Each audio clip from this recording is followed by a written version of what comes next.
자, 그래서 세 번째 시간은 조금 어려울 수도 있습니다. 그래서 첫 번째 시간에 이제 뭐 Z 뭐 이런 거에 대해서 표정이 좀 어두우시다가 이 외계 행성에 그 표정들이 밝아지셔서 강사가 좀 편했는데 표정이 어둡고 그러면 강사가 굉장히 힘들거든요. 아, 이거 접수가 안 되는구나. 어떻게 해야 되지? 막 속으로 그러는데 두 번째 시간에 여러분이 표정이 좀 밝아지고 눈도 좀 밝아지신 것 같고 세 번째 시간은 뭐 조금 어려울 수도 있고 한데 사실은 또 이제 또 중요한 문제를 다룹니다. 그런 빅뱅, 과학자들이 빅뱅 하는데 이게 뭐지? 이게 성경하고 어떤 뭐가 되지? 이런 거에 좀 관심이 있거나 아니면 좀 갈등을 하시는 분이 있거나 그럴 때 그 부분을 조금 다루고 다만 이 부분이 평소에 이 부분이 한 제가 2시간씩 7주 막 이렇게 했던 부분을 이렇게 뭐 1시간으로 축약을 했기 때문에 자세하게는 아니고요. 그냥 좀 대략적인 내용을 한번 보도록 하겠습니다. 그래서 이게 그렇게 뭐 아까 이러한 뭐 오래된 은하가 뭐 크다 어쩌다 이렇게 했을 때 막 난리가 난다고 해서 드디어 빅뱅은 틀리구나 성경이 맞구나 이렇게 돌아가냐? 그렇게는 안 됩니다. 그거보다 더한 연구가 나와도 안 될 거예요. 왜냐하면 이 지금의 과학자들도 결국은 이 진화론, 오랜 연구, 내추럴리즘 이런 패러다임 안에 들어가 있기 때문에 그래요. 그래서 그 바깥으로 나가서 생각 못합니다. 그래서 어떤 학생이 아까 얘기했는데 아니 교수님 이렇게 막 뭐 계산을 하면 이렇게 외계 뭐 이런 환경 간의 여행이 불가능한 게 분명한데 그러면 진화를 믿는 과학자들 이런 사람들이 이걸 보고도 왜 그럴까요? 보질 못하죠. 대부분 관심도 없고. 왜냐면 과학자라고 대단한 게 아니라 여러분하고 똑같아요. 여기 이제 과학 안 하는 분들하고 똑같아요. 자기 전공 분야 있잖아요. 아까 왜 나사 연구원이고 그 건물 앞에서 일하는데도 그 외계 행성 그게 그림이나 뭐 모른다고 그랬잖아요. 마찬가지로 자기 하는 전공 분야 빼놓고는 다른 과학자들이 그렇다고 한 데더라 그러니까 그게 맞는 데더라 그러고 그냥 가정을 하고 사는 거예요. 대부분 여러분들 그렇게 살잖아요. 그죠? 똑같아요. 과학자들도. 네. 그렇게 따져보는 거는 이제 이런 것에 대한 의심을 좀 가르면서 거기를 좀 탐구를 해보고 저처럼 직접 계산도 해보고 네? 그렇게 해야지 되는 거고 99.9999%의 과학자들은 그런 것 자체가 의심을 안 가는 거죠. 네? 그런 의심을 할 생각도 보통 안 합니다. 네? 그래서 이래서 그래요. 그럼 이런 일을 왜 하죠? 왜냐면 이미 기울어진 운동장인데 이 세상은 진화론의 세상인데 제가 뭐 이런 거 강의한다고 뭐가 세상이 바뀌겠어요? 그래서 뭐 제가 함으로써 뭐가 확 바뀌고 이런 거를 바라는 것보다는 한 영혼 젊은이 하나 둘이라도 막 헷갈리고 있는 젊은이들을 바르게 이제 성경적인 믿음을 인도할 수 있다. 그런 게 이제 의미를 둘 수 있는 것 같아요. 그렇고요. 그래서 이제 이런 문제가 있는데 그러면 빅뱅 우주론이 도대체 뭐냐? 그 문제를 한번 잠깐 볼겠어요. 그래서 제목은 이제 빅뱅 우주론의 허와실입니다. 그래서 빅뱅 우주론이란 것은 아까 이제 그 계산에 의해서 138억 년이라고 했죠. 이거 별거 아닙니다. 그죠? 얘기했죠? 그 허블 상수를 거꾸로 넣으면 138억 년 나오는 거예요. 무에서 유로 생겨나서 계속 팽창하고 있다.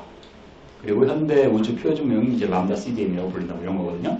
람다 CDM이란 거는 밀도의 79%가 암흑 에너지, 23%가 암흑 물질로 된 우주에 주된 것입니다. 이렇게 뭐 저기 인터넷 찾아보면 이렇게 다 나옵니다. 그 다음에 이제 대부분의 과학자들은 빅뱅 이론은 확실한 과학 법칙에 가깝다고 믿어요. 감히 건들지 못합니다. 너무 확실하거든요. 그리고 실제로 대부분이 매우 견고한 이론적 토대 바탕으로 둬서 거미줄처럼 막 얽혀있는 이러한 것들이 다 있는 거예요. 그래서 결코 허술한 게 아닙니다. 그래서 뭐 창조과학 하는 분들이 어떻게든 이제 빅뱅을 안 믿으니까 막 오류가 있다는 거를 이렇게 하기 위해서 전문 지식이 없는데 그냥 조금 해가지고 이거 틀려요 그거 가지고 전문가 앞에서 틀려 할 수 있어요? 못합니다. 이거 조금 말을 하기 전에 공부를 많이 해야 되는 이제 문제인 것 같아요. 왜냐하면 실제로 많은 데이터가 존재하고 실제로 사실적인 거 있는 거예요. 근데 그 사실을 어떻게 해석을 하냐에서 다른 겁니다. 여러분. 사실이 다르면 안 되거든요. 그죠? 그러니까 해석은 다를 수 있는 거예요. 세계관에 따라서 보는 눈에 따라서 똑같은 데이터를 가지고 해석이 다를 수 있는데 데이터 자체를 과학적으로 이제 받아내고 그거로부터 실제로 어떠한 이론을 이렇게 성립하고 이러는 데는 이제 객관적인 그런 자세를 취해야 되는 겁니다. 그래서 어떤 분들은 막 자신이 없어요. 창조과학 사역을 하는데 혹시 내가 틀릴까봐 불안하고 이런 건 공부를 안 하는 거야. 나 몰라. 아유, 이게. 그러면 안 되는 거야. 왜 이렇게 자신이 없어요? 성경이 진리인데 왜 자신이 없지? 자신이 없을 필요가 없는 거야. 네. 그 다음에 여기 이제 로렌스 크라우스라는 물리학자는 뭐 이렇게 빅뱅은 많은 데이터에 의해 너무도 확실하게 검증돼서 반론의 여지가 없다. 이런 물리학자들이 이렇게 얘기합니다. 이게 보통 물리학자들이 생각하는 이제 맞아. 어떡하죠? 이제 교과서. 그래서 이제 빅뱅의 대략적인 걸 말씀드리면 빅뱅 이론을 여기서 뭐 15분 얘기한다고 되는 건 아니지만 대략적인 어떤 그 뼈대를 좀 말씀드리려고요. 그래서 이제 아까 이제 프리드만 얘기했잖아요, 그죠? 아인슈타인, 루마터 프리드만. 그래서 이런 아인슈타인의 그 장방정식이 이제 non-linear equation이어서 풀수가 없게 됐어요. 그걸 풀려면 단순화시켰어야 되거든요. 단순화시키려면 이제 가정을 해줘야 돼요. 그래서 여러분들 예를 들어 기획과 없어요? 기획과 있는데 없나 그런 거 아니에요?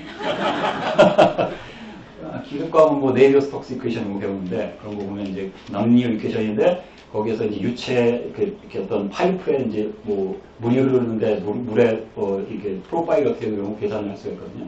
계산하려면 단순화 시켜야 돼요. 바운더리 컨디션, 경계 조건을 이용해서. 경계 조건 알죠, 그죠? 공대 없어요? 숨어 있는 것 같은데 우리가?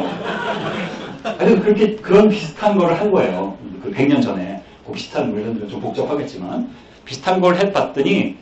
이러한 이제 휴식이 나오는 거예요. 근데 이 수식이 뭐냐면 이제 이거는 이제 속도에 대한 방정식인데 여기 보면 이게 결국은 non-zero term으로 나와요. 근데 여기는 속도잖아요. 그럼 보세요. 속도가 non-zero term이 뭐예요? 계속 변화가 돼야 돼요. 근데 이게 마이너스 term은 없거든요. 이게 뭐야? 우주는 점점 커질 수밖에 없는 거예요. 이제 그런 겁니다. 그래서 우주 공간 자체가 팽창한다. 그래서 저기 있는 별이 우리로부터 멀어지는 게 별 자체가 막 이동하는 게 아니라 별은 그 좌표에 그대로 거야. 근데 좌표 자체가 달라지는 거야. 좌표 자체가 풍선 불듯이. 풍선 불면 이렇게 멀어지잖아요. 실제로 그 별들은 원래 위치에 있는데 그 위치 자체가 멀어진 거죠.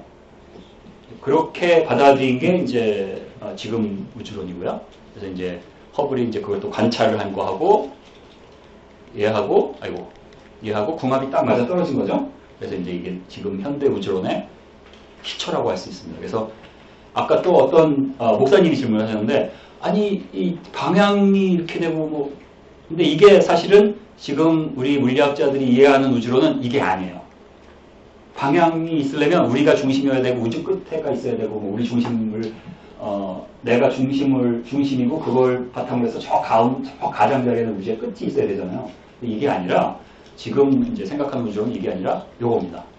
풍선. 그래서 이 풍선에 고무막 있잖아요. 풍선 고무막이 우주 전체예요. 우주의 공간이 그러니까 우주 공간이 3차원 아니에요. X, Y, Z. 그거를 이제 막 압축을 해가지고 2차원 평면 이렇게 만든 거예요. 2차원 평면 종이 한 장처럼. 그래서 그걸 동그랗게 해서 이제 풍선을 만들면 풍선 안과 밖의 공기는 고려하지 않는 거예요. 여기 지금 풍선 안과 바깥의 공기는 좀 고려하지 않고 풍선의 이 고무면에 모든 우리의 시공 은하가 다 들어가 있는 거야.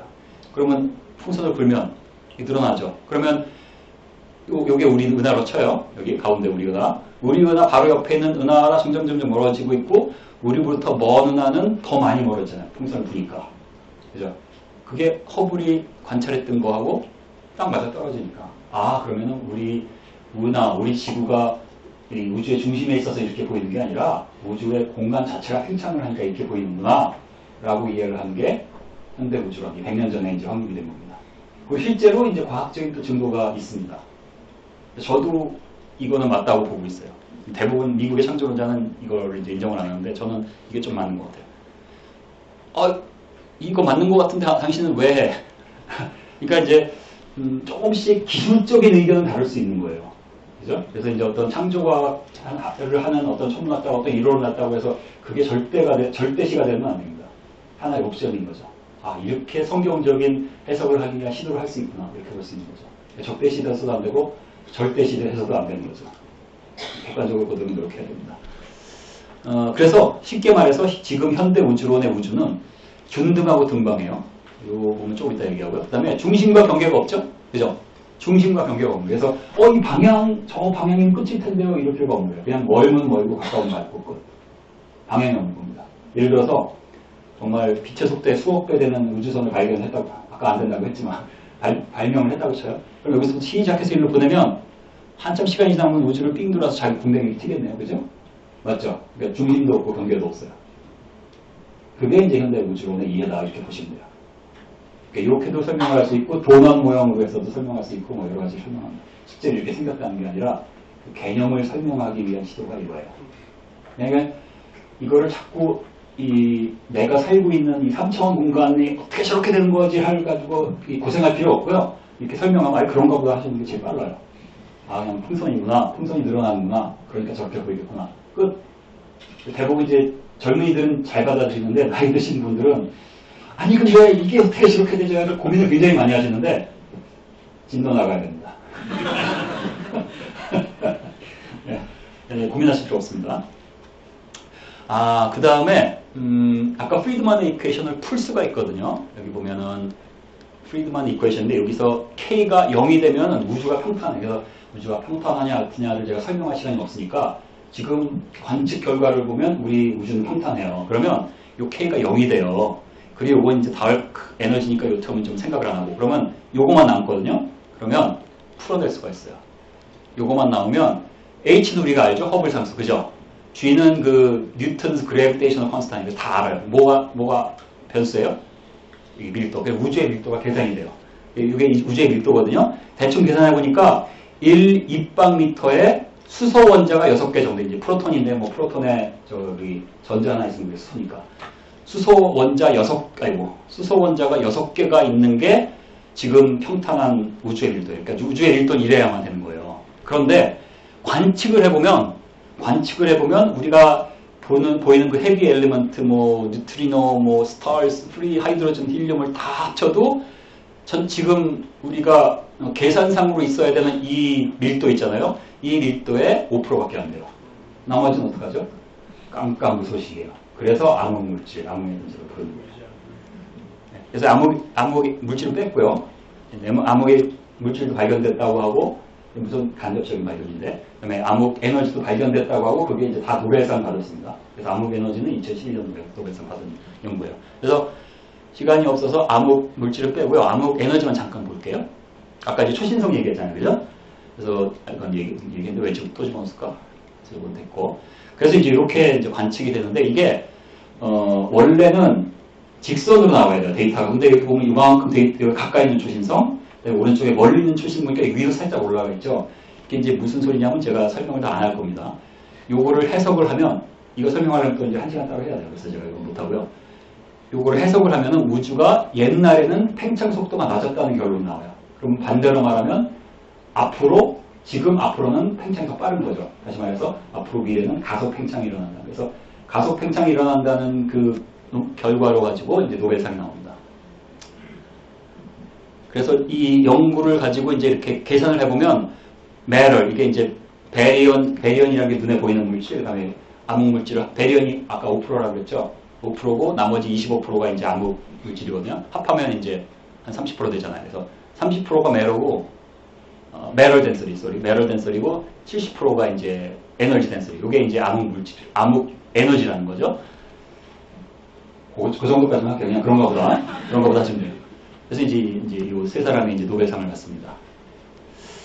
그래서 이제 암흑 물질, 암흑 에너지가 이렇게 해결됐다고 지금 이제 하는 게 현대 우주론이에요. 그래서 이게 이제 해결됐다 막 그랬거든요. 그런데 이 암흑 물질 반론도 나오고 있는데 지금 제가 넣지 않았고 암흑 에너지 이렇게 노벨상까지 받았는데 요새 반론이 많이 나옵니다. 예를 들어서 암흑 에너지한 반론해서 제가 한국말을 가속 팽창이 아까 이제 초신성이 가까운 데 있는 초신성하고 저 멀리 있는 초신성하고 하나가 이렇게 같이 나와야 되는데 위로 나왔다고 그랬잖아요. 그게 우주 팽창의 속도가 달라서 그런 게 아니라 초신성의 성질 자체가 다르네요. 얘네들이 끼리끼리가 아니라 성질 자체가 다른 초신성이다 이렇게 하는 거예요. 그렇게 하면 암흑 에너지가 꽝이 되는 거죠. 그죠? 이런 연구가 있고요. 또 여기는 이건 뭐냐면 아까 여기는 여기 나왔고 이 멀리 있는 거 위에 나왔잖아요. 근데 계산해보니까 이렇게 자기가 해보니까 위에 안 나오는데 이런 논문이 계속 있어요. 계속. 이게 이제 비교적 좀 잘 된 논문인데 여기 보면 marginal evidence for cosmic acceleration. 그래서 뭐예요? 증거가 있는데 증거가 좀 빈약해. 이런 얘기예요. 왜냐? 이렇게 나왔다는 거예요. 자, 노벨상 받은 연구. 자, 보세요. 요만큼 있고, 멀리 있는 거 보니까 이렇게 올라왔잖아요. 그래서 피딩을 해보니까 이렇게 올라온 건데, 자기들은 피딩을 해보니까 내려가더라. 이거 아닌 것 같은데? 이러고 나온 거예요. 물론 이 논문이, 여기는 뭐 노벨상 받은 논문이고, 이게 논문이 엄청 길어요. 70페이지인가 그래요. 어마어마한 논문이고, 이건 이제 그거에 비하면 이제 연구가 부족하대요. 그러니까 이제 사이언티픽 리포트가 이제 네이처 저널에서 나오는 제일 밑에 저널인데, 하여튼 뭐 이제 이런 게 나옵니다.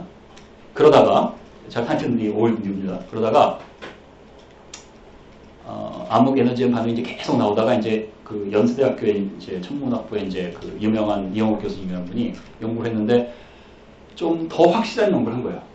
이렇게, 부인하기 힘든, 아주 더 확실한 연구를 해서, 이게 보니까 광도 진화 효과 때문에 그렇게, 그러니까 착시 현상이다. 실제로 안 그렇다. 이런 연구를 한 거죠. 그래서 하여튼 뭐, 이것도 센세이션이 있었는데, 그나마 이 논문도 이거보다 더 좋은 그 저널에 실증을 거기서 다 거절하니까 이거보다 좀 밑으로 내려간 거예요. 사실은. 네. 안 실어주니까. 왜냐하면 리뷰어들이 동의를 안 하니까 못 싣는 거죠. 근데 이제 워낙 확실하니까 이제 한 단계 내려서 된 모양이에요. 그러면 이제 문제가 어떤 문제가 생기면 암흑에너지가 이제 이분은 암흑에너지가 없다고 주장을 하는 거예요. 그래서 지금도 주장을 하고 지금까지도 싸우고 있어요. 치고받고. 그 노벨상 수상에는 아직도 이제, 왜냐면 자기 노벨상 받은 연구인데, 네? 이제 거기는 거기대로 또 이러봐. 이런 이유 때문에 너가 틀렸어. 그래서 지금도 이제 치고받고 싸우는데, 현재로는 아직은 마이너리티예요. 현재로는 대부분의 이제 천문학자들은 기존 연구를 믿고 이걸 안 믿어요. 뭔가 잘못됐다 이제 이렇게 하죠. 제 개인적인 의견으로는 이제 암흑 에너지는 꽝이 될 것 같아요. 이제 꽝이 되면 어떤 문제가 생기냐면, 요게 이제 그 프리드만의 공식을 가지고 이렇게 만든 표예요. 그래서 이 X축이 matter density고 Y축이 이제 에너지 density인데, 그러면 matter density가 0.3이라고 그랬잖아요. 그죠? 1이 이제 100%니까. 그럼 0.3이니까 여기 있어요. 맞아요? 그리고 아까 에너지 density가 이제 70%니까 여기 0.7이겠죠? 대충 이런 게 나와요. 그래서 슈퍼노바라고 재보고, 이제 이거는 코스믹 마이크로웨이브 백그라운드로 재보고, 여러 세 가지 디프런트 메소드라고 재본 게 요 교차되는 지점에 딱 이게 나와요. 그러니까 얼마나 정확해 보여요. 근데 암흑 에너지가 없어져 버리면 이렇게 되거든요. 그럼 문제는 암흑 물질만 있고 암흑 에너지는 없는데, 문제는 이 우주가 플랫하다고 그래서 평평하다고. 우주가 평평하려면 요선에 있어야 돼요. 요선은 없어지게 되네.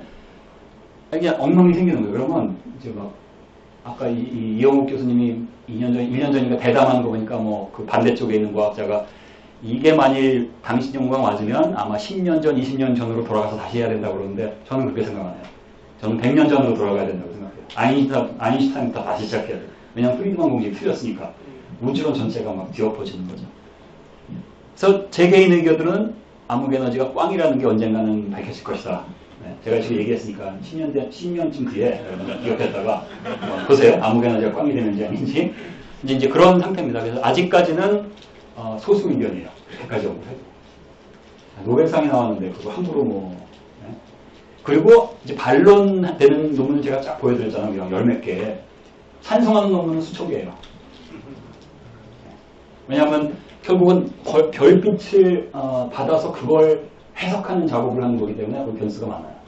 그래서 어떤 시각을 가지고 보느냐에 따라서 다른 게 나올 수가 있거든요. 그러면 빅뱅의 관점, 진화론의 관점으로 자기는 그렇게 생각 안 해도 그런 시각을 갖고 있어요. 이미. 그리고 그런 데이터와 그런 방법을 써서 하면 그쪽으로 나오기가 쉽죠. 그런 겁니다. 그래서 과학이라고 해도 다 편견이 이제 본인은 없다고 해도 사실 있는 거죠. 그래서 골치 아픈 문제라. 이게 지금 과학자들이 지금 이런 상태에 있어요. 아주 골치 아픈 문제. 네. 창조과학자들은 아주 재밌는 문제죠. 저 같은 사람. 아, 이거 재밌어. 그죠? 아, 이거 재밌어. 저럴 수밖에 없지. 막 이런. 네. 그래서 빅뱅과 성경, 뭐 이거는 뭐 교수님 많이 하셨을 테니까 빅뱅하고 성경하고 안 맞아요. 일단 시간도 안 맞죠, 그죠? 뭐 6000년에 138은 안 맞고 순서도 틀려요. 원인, 시간, 순서, 미래 다 틀려요. 자, 원인, 빅뱅은 퀀텀 플럭추에이션에 의해서 뭐 nothing에서 something이 나와야 돼. 퀀텀 플럭추에이션이라는 게 이제 양자역학에서 나온 개념인데, nothing이라는 거는 진공이 아닙니다. 진공도요, 띵이에요, 띵. 우리 진공에, 우리 우주 밖으로 나오면 공기가 없어서 우주 공간 안에요. 물리학적으로는 그것도 엄청난 에너지를 가진 어떤 물질이에요. 우리는 못 느낄 뿐이지. 네. 그렇기 때문에 띵이에요. 근데 이 빅뱅 일어나면 nothing에서 띵이 되는 거예요. 그러니까 시공이 없다가 아니 근데 물론 하나님이 시공이 없는 데서 시공을 만드신 거잖아요. 그죠? 영이신 하나님의 그죠? 영 안에 속한 거죠. 이 물질은 그죠? 근데 빅뱅 이론은 하나님 빼고도 어떤 퀀텀 플럭체이션이라는 그 과상의 어떤 수학적인 그런 이론으로 설명을 한 건데 이런 걸 통해서 됐다는 건데 뭐 하여튼 그렇고요. 그 다음에 시간도 뭐 말도 안 되죠. 순서도 은하가 먼저 별들이 먼저 만들어야 되고 그 다음에 이제 별이 만들어져야 그 다음에 이제 행성이 만들어지는데 성경은 명확합니다. 지구가 먼저 만들어졌어요. 아무리 여러분이 평소에 배운 그런 것과 상식하고 맞지 않는다고 해도 성경에서는 부인할 수 없게 지구가 먼저 만들어졌어요. 성경대로 읽으면 다르게 해석할 방법이 없어요. 미래 우주가 이제 너무 이제 계속 팽창이 되다 보면 은하와의 관계가 막 수억 광년 하나 지금 안드로메다가 뭐 250인데 그게 막 계속 늘어나다 보니까 수억 광년이 돼서 이제 히트에서 없어진다. 성경이 말하는 미래는 전혀 다르죠. 심판과 회복이에요. 네, 재림. 심판과 회복이에요. 전혀 달라요, 여러분. 생명. 당연히 이제 진화가 맞으면 생명이 딴 데도 진화가 됐어야 되고. 성경에서는 지구가 하나님의 관심이 집중된 곳이죠. 그렇죠? 처음 상태도 완전히 다르고. 처음부터 낙원으로 창조하신 거고, 6일 만에, 빅뱅으로 내려면 뜨거운 잎. 그러니까, 갔다가 빅뱅을 믿는, 빅뱅을 믿죠. 하나님 믿는 천문학자들이 어떻게든 갖다가 맞추려고 이걸 이제 설명을 하는데, 논리적으로 따져보면 도저히 맞지 않아요. 안 맞아요. 둘 중에 하나가 틀린 거겠죠. 둘 중에 하나가 맞는 거겠죠. 둘 다 틀리고 둘 다 맞을 수가 둘 다 맞을 수가 없는 겁니다. 그 다음에 이제 이제 성경의 역사는 뭡니까? 창조, 타락, 홍수, 혼돈, 예수, 십자가, 완성, 이거 조금 다르게 볼 수 있죠. 어쨌든. 빅뱅의 역사하고 전혀 다릅니다. 여러분. 전혀 달라요. 그러니까 이제 그런 의미에서 이제 우리가 성경을, 창조론을 믿는 사람들은 이런 빅뱅을 받아들이지 않는데, 근데 문제가 있습니다. 오케이. 성경적이지 않으니까 빅뱅을 안 믿는다고 할 수가 있어요. 그런데, 간단한 문제가 아니에요. 왜냐면, 이제, 제가 이걸 왜 넣었을까요? 이거 빼겠습니다. 여기 보면 이제, 성경에 보면 이제 저녁이 되고 아침이 되니 해서 이제 나누잖아요, 날을. 분명히 이제 이렇게 6일 창조로 나눠져 있고요. 이걸 넘어가고. 그래서 이 창조가 있었고, 타락이 있었고, 또 홍수에서 모든 게 걸립니다. 연대가지고 6일이 실제로는 날이 아니고 텀이고 이렇게 아무리 해도 결국은 노아 홍수 때 지금 발견되는 화석들이 노아 홍수 때 생긴 거냐 아니냐 연대가 어떻게 되나 해서 다 걸려요. 그래서 노아 홍수가 실제로 있었던 전지구적인 홍수라면 진화와 수억 년이 들어올 여지가 없습니다. 진화와 수억 년이 들어오려면 노아 홍수가 설화여야만 돼요. 설화. 아니면 북지적인 메소포타미아사에 일어났던 북지적인 홍수이기 때문에 그 당시에는 사람들이 미개하니까 이게 전지구를 덮었다고 믿었다 이렇게 볼 수 있는 거거든요. 그러니까 창세기 역사와 연대가 사실 진화와 수억 년이 들어올 여지가 없다. 그래서 타협이 안 된다는 거죠. 이거는 도저히. 근데 문제는 이거예요. 이게 이제 지금 세 번째 주제인데요. 세 번째 시간에 주제 별빛의 여행 시간 문제. 그래서 아무리 신앙이 좋다는 분도 천문학을 전공하고 어디 교수를 하고 그러면 이 문제 때문에 그 창조과학에서는 창조론을 지지하는 분들은 굉장히 드뭅니다. 별빛의 여행 시간 문제가 뭔지 아세요? 혹시 아시는 분? 아는데 지금 얘기 안 하는 거죠? 너무 쉬워서. 자, 아까 우주 크기가 얼마라고 그랬죠? 대략 1000억 광년, 그죠? 1000억 광년, 그죠? 대략 1000억 광년. 근데 문제는 창조 4일째에 하나님이 궁창의 광명체들을 창조로 하셨는데 그 빛이 벌써 왔어요. 4일째. 성경에. 그럼 어떻게 되는 거죠? 하루 만에 빛이 다 와야 되는데?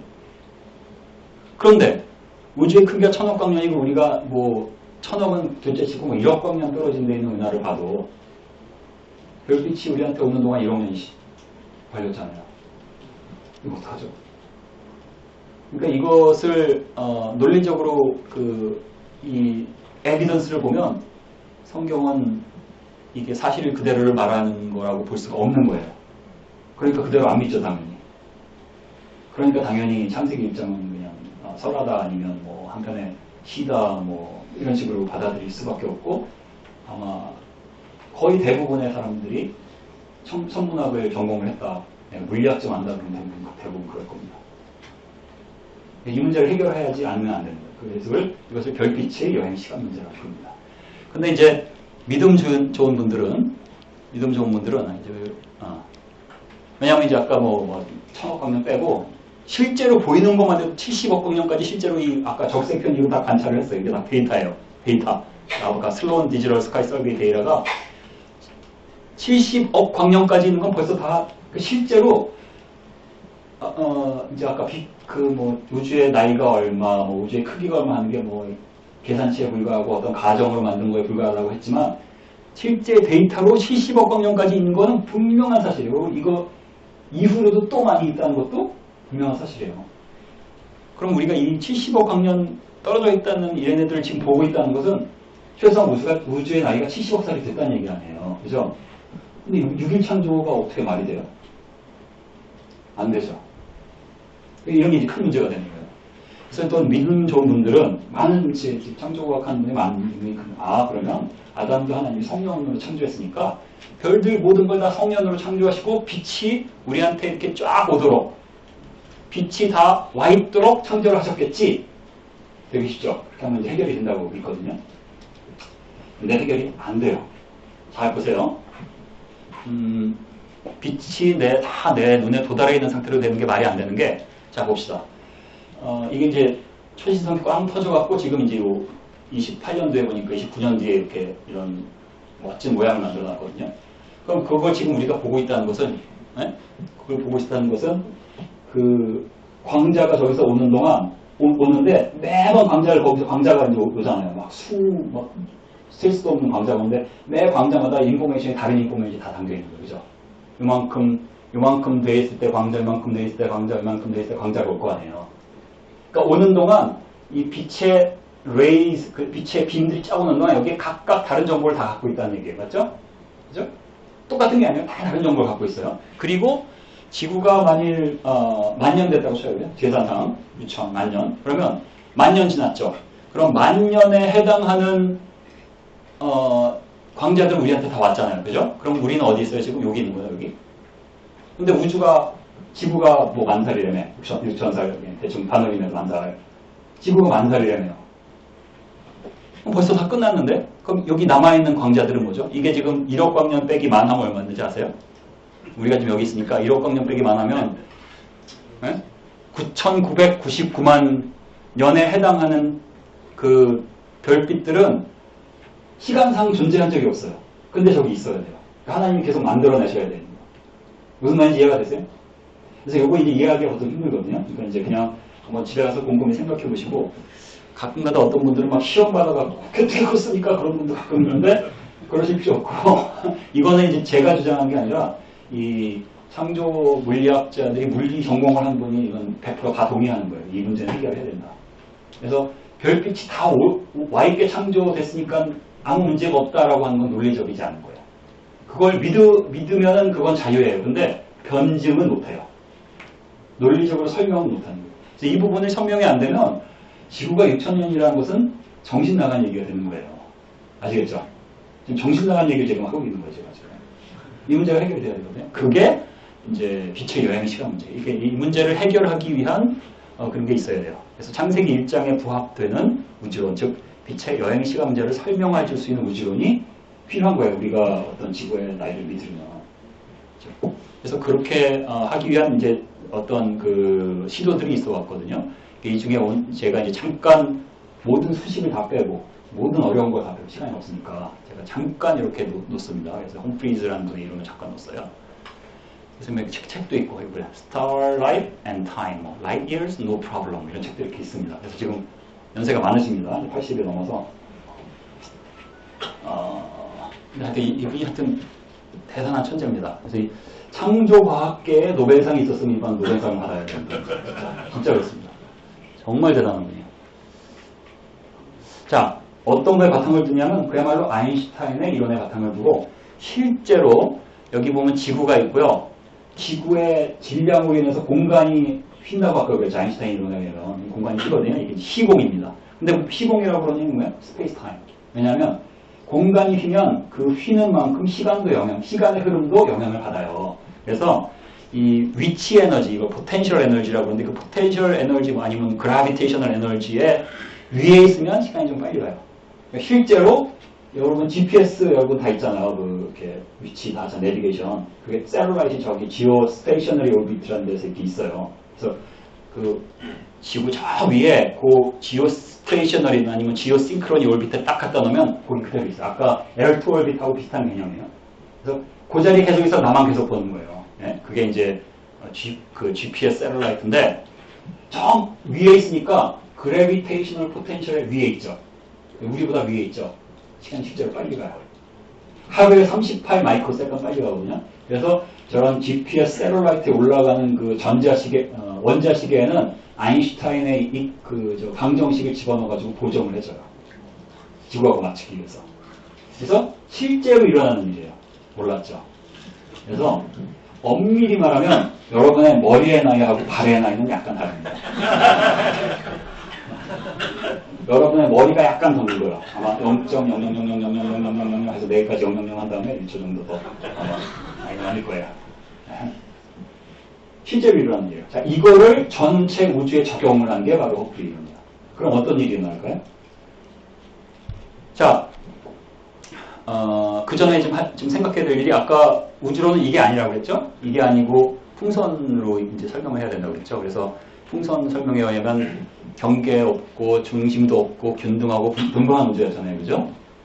근데 이게 왜 이거를 균등하고 등방하고 중심과 경계가 없다고 해서 그 프리드만이 이제 아인슈타인의 그 방정식을 풀었을 때 가정을 한 거잖아요. 그 가정이 등방이거든요. 왜 등방하다고 했냐면 우주 원리라는 그 가정에서 시작한 거예요. 우주 원리가 뭔지를 여러분이 알아야 돼요. 그래서 우주 이제 얘기했는데 좀 넘어갈게요. 아까 다 얘기했으니까. 이거 한 번 더 얘기할게요. 여기 보면 허블이 이제 관찰을 해보니까 모든 은하들이 우리부터 멀어진다고 이제 했잖아요. 그럼 우리가 우주의 중심에 있다입니다. 이게 이제 여러분 스티브 호킹 아시죠? 그죠? 스티브 호킹의 책에 이제 써 있는 거예요. 실제로 이거는 다운로드 받을 수 있어요. 여러분이 A Brief History of Time이라고 치면 그 PDF로 나와요. 그래서 뭐 관심 있으면 한번 받아보세요. 거기에 써 있는 그대로 제가 한국말로 바꾼 거예요. 자, 우리가 우주의 중심에 있다는 의미인데 하지만 다른 설명이 가능한데 아까 뭐였죠? 풍선 모델을 쓴 거죠. 이게 풍선 모델 얘기하는 거예요. 어디에 가서 봐도 은하들이 관찰자부터 멀어지는 것으로 보인다고 가정하는 것이다. 이게 이제 해석과 선택이에요. 왜냐하면 가정이 없이는 우주론이 성립될 수가 없다. 그러나 그 가정의 가부를 증명할 과학적 방법은 전혀 없다. 이게 뭔 소리죠? 그래서 이게 이제 이 우주 원리가 이제 cosmological principle이에요, 영어로. 근데 이거의 또 근간이 코퍼니컨 프린서플이에요. 그래서 코페르니쿠스가 이제 지동설, 천동설 해서 지동설을 주장했잖아요. 코페르니쿠스는 억울해. 그 사람이 주장한 게 아니라 그 사람의 이름을 따다가 지동설을 주장해서 지구가 중심이 아니다는 걸 했기 때문에 이 사람 이름을 따서 상대 원리로 적용시키는 우리가 특별한 위치에 있으면 안 된다. 라는 게 적용을 시킨 게 코페르니칸 프린서플이에요. 그래서 코페르니쿠스의 원리. 다시 말하면 상대성의 원리예요. 상대적인. 그러니까 우리는 특별한 존재가 아니라는 거. 지금 우리의 자연주의가 다 그렇잖아요. 인간이 하나님 특별히 창조한 게 아니라 진화돼서 어쩌다 보니까 운이 좋아서 이렇게 우리가 발전돼서 된 거잖아요. 그죠? 상대적인 거고 특별하지 않은 거고. 성경에는 우리를 특별하게 창조하셨죠. 그죠? 그죠? 굉장히 다릅니다. 거기에서 나온 것을 우주론에 적용한 것이 우주 원리예요. 그리고 그 우주 원리를 바탕으로 아인슈타인의 방정식을 풀어내면 아까 프리드만의 방정식이 생겨서 우주가 팽창한다, 중심과 경계가 없다는 이론이 나온 거예요. 그게 지금 우주론의 초석이에요. 이해가 되시죠? 안 돼요? 설명 잘한 것 같은데? 아니에요? 이해가 되셨어요? 목사님 이해가 되셨어요? 자, 목사님 되셨다는데, 학생들. 관심 없어요? 이런 거예요, 지금 조금 제가 말씀드리는 논지를 아시겠죠? 그러니까 어떤, 과학적인, 증거가 아니라 세계관적인 결정을 해버린 거죠. 맞아요? 세계관적인 결정을 해버린 거죠. 또 얘기합니다. 이분은 이제 앨리스, 조지 앨리스라는 분이에요. 그래서 여기 보면, 여기도 스티브 호킹하고 책을 썼죠? 뭐예요? 대단한 수학자입니다. 한마디로. 스티브 호킹하고 같이. 뭐, 이강인이 PSG 갔으니까 대단한 선수라고 막 그런 것처럼 비슷한 거예요. 자, 여기 똑같은 얘기 합니다. 실험이나 관측이 불가능한 과정. 그래서 여기 어떤 얘기를 썼냐 하면, 어떤 관찰 결과를 설명할 수 있는 많은 모델이 있을 수 있다. 예를 들어, 우주의 가운데 지구를 놓으면 안 되잖아요. 그죠? 그 우주 원리에는 우리가 가운데 있으면 안 되잖아요. 코페르니쿠스 원리에는 가운데 있으면 안 되잖아요. 근데 가운데에 놓고서 지구론을 정립해도 관찰이나 실험을 통해서 이게 아니야 라고 못한다는 거예요. 알 수가 없어요. 우리가 가운데 있는지 아닌지. 정한 거예요. 우리 가운데 있으면 안 된다고. 죄송합니다. 자, 그래서 그것을 제하는, 즉 지구가 우주의 가운데 있다는 것을 가운데 있으면 안 된다라고 할 수 있는 유일한 방법은 철학적인 세계관적인 바탕이다. 즉 철학적 기준이 우주론의 정립에 사용된다는 것이다. 처음 시작한 것 자체가 철학적인 기준, 즉 자연주의, 상대주의를 바탕으로 시작했기 때문에 만일 이 철학적인 사조를 버리고 관찰되는 대로 했으면 우리가 우주의 중심에 있네라고 해당할 우주론이 지금 됐을 겁니다. 이해가 되세요? 자, 그러면 일반 3대성 이론은 지금 다 증명이 된다고 그랬죠? 저 GPS 세더라이트, 원자지계를 보정을 해줘야 되잖아요. 실제로 시간의 상대성은 실제로 있는 일이에요. 우주 원리는 뭐예요? 세계관에 의해서 선택된 거예요. 그러면 굳이 이거를 믿을 필요가 없는 거예요. 우리 입장에서는. 우주 원리가 틀릴 수도 있는 거예요. 다시 말해서 우리가 우주의 중심이 있다는 가정하에 우주를 구축하지 못할 이유가 없는 거예요. 엄밀히 말하면. 그래서 우리가 실제 또 이런 데이터가 있는데 오늘 제가 시간이 없어서 못 보여드렸고요. 우리가 우주의 어떤 위치에 있는 것 같다라는 것을 시사해주는 데이터가 또 있습니다. 근데 불확실해요. 하지만 있는데 오늘 시간이 없어서 뺐고요. 근데 그 데이터를 보지 않아도 상관없어요. 데이터와 상관없이 엄밀히 말해서 얘네들이 그냥 세계관에 의해서 결정된 것을 그럼 난 다른 세계관을 적용할게. 그럴 수 있을 거 아니에요. 그죠? 그것을 생각하면 실제로 이제 졸지 앨리스가 얘기한 거죠.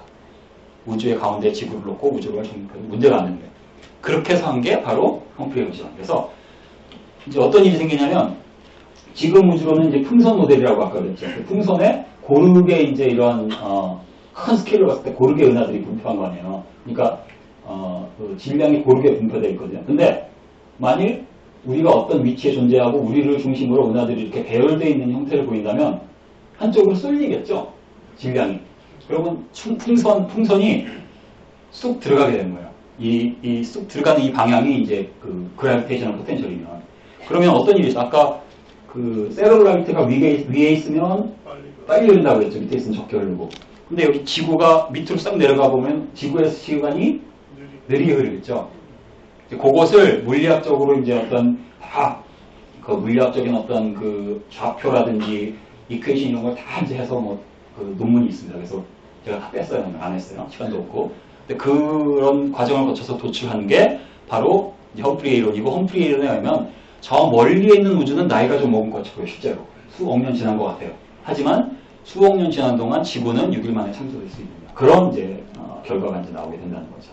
그게 바로 험프리의 이론이고 이 부분이 나 정말 자세하게 알고 싶어 하면은 2시간에서 한 최소한 5주 정도, 그러니까 최소한 10시간 하면 어느 정도 이제 기초를 말씀드릴 수가 있고 나중에 원하시면 제가 2명 이상의 분들 한다고 했으니까 네, 해드릴 수 있습니다. 또 비디오 저 유튜브도 있습니다. 그래서 원하시면 저 목사님께 말씀하시면 유튜브를 보셔도 되고요. 그래서 우리 중심 어딘가, 우주 중심 어딘가에 우리 은하계가 위치한다면 이 시간의 상대성이라는 이런 시도를 할 수가 있고 그렇게 하면은 우리가 성경을 훼손하지 않고 그래서 어떤 분은 우주 전체가 6일 창조해야지 어떻게 저긴 수억 년이고 그렇게 보시는 분도 있는데 이 시간 자체가 우리가 중요한 게 아니에요. 우리는 복음이 중요한 거예요. 근데 우리가 6일 창조 이런 얘기를 하는 것은 그것을 건드릴 때 복음이 훼손되기 때문에 이제 그런 거거든요. 넘버 1. 넘버 2는 뭐냐면 이 시간이라는 것이 하나님이 지구의 그 좌표에서 말씀하신 거예요. 전부. 지구 아닌 저쪽은 상관없어. 하나님께서는 수억 년, 수일 상관이 없어. 하나님 그 바깥에 계신 건 아니에요. 그죠? 그러니까 우리한테 문제가 되는 거죠. 네, 하나님께 문제가 되는 건 아닙니다. 그래서 이 험프리의 이론에 의하면 이제 이러한 우주가 저 멀리 있는 게 분명히 나이가 들어 보여요, 실제로. 그래서 실제로 들었지만 이 지구에서 6일 창조 지구가 이제 만년 이내 나이가 될 수 있다는 것을 설명하는 하나의 시도다. 이게 뭐 절대적이라는 얘기가 아닙니다. 하나의 이론이다. 그래서 이런 방향으로 시도를 해볼 수가 있다. 주류학계에서 이런 방향으로 누가 시도합니까? 아무도 안 하죠. 그러니까 이 노과학자 혼자서 평생 한 거예요. 이분이 이제 천재거든요. 진짜 천재입니다. 아인슈타인급 천재입니다. 한마디로. 근데 이제 강직하니까 제자가 없어요. 그래서 지금 이어서 하는 사람이 없어요. 제가 리모트 제자, 리모트 스튜던트 이제 지금 이메일로는 교제를 하는데 대단하시고 굉장히 겸손하시고요. 그래서 이제 이런 거예요. 이 이론을 적용하면 광명체들이 하늘의 궁창에서 땅을 비추라 하시니 그대로 되니라가 설명이 됩니다. 물리학적으로. 근데 이제 다시 말씀드리지만 완벽한 이론도 아니고 절대적인 것도 아니고 다만 충분히 이런 방향으로 이제 시도를 하는 것이 가능하다. 그러니까 빅뱅 이론만이 유일한 대안이 아니라는 거죠. 대안이 있다는 거죠. 그거 말씀드린 겁니다. 성경대로 믿을 수 있는 대안이다. 그래서 한마디로 성경적 창조와 시간을 설명하기 위한 성경적 우주론을 개발하기 위한 프로젝트다 이렇게 보시면 이제 될 것 같습니다. 그래서 제가 여기까지 준비한 것 같은데요. 아, 또 있네. 조금 더 있네요. 그래서 이거는 할까 말까요? 피곤하시죠? 그만할까요? 네, 여기까지 하고 그만하는 게 좋겠어요. 여기까지 하고 아이고 잘못 눌렀네. 외계인 얘기인데 여기까지 하고 마치도록 하겠습니다. 네.